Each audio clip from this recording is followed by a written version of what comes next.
the best pasta recipe I've ever had. I will start by adding 200 grams of pasta in a saucepan, then a teaspoon of salt, water until covered. Finally a little olive oil to not stick, and I will let it cook. In another pan I will add a little olive oil. Then a chopped onion, 4 cloves of chopped garlic, and then I will stir well to sauté the garlic and onion. Done this, I will add 3 tablespoons of tomato extract, and I will stir again until it reaches the right consistency. Now I will add a teaspoon of salt, a teaspoon of oregano, a teaspoon of sugar, a teaspoon of chili flakes, and I will stir everything very well so that all the ingredients mix and aggregate.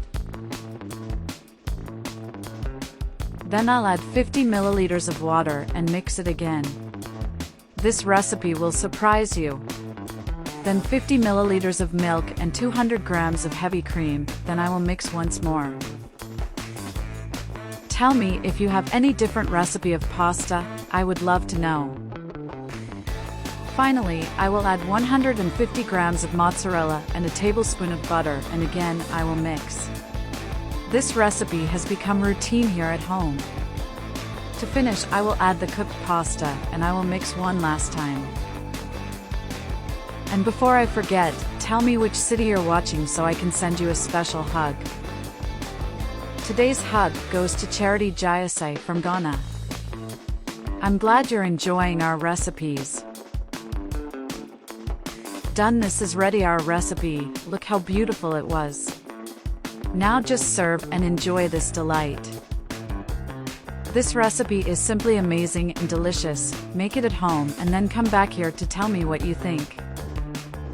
I'm sure as soon as you taste it, it'll become routine in your home as well. My friends always ask me to teach how to make this recipe, so amazing that the result is. If you want you can even eat with a little parsley, but this part is optional. People, I love this recipe, I'm sure you and all your family will like it too. I do it myself every weekend, and when I do nothing, my family loves it and asks me to do it forever. I hope you enjoyed this recipe. Thank you so much for watching this video so far. I'll see you in the next video, bye.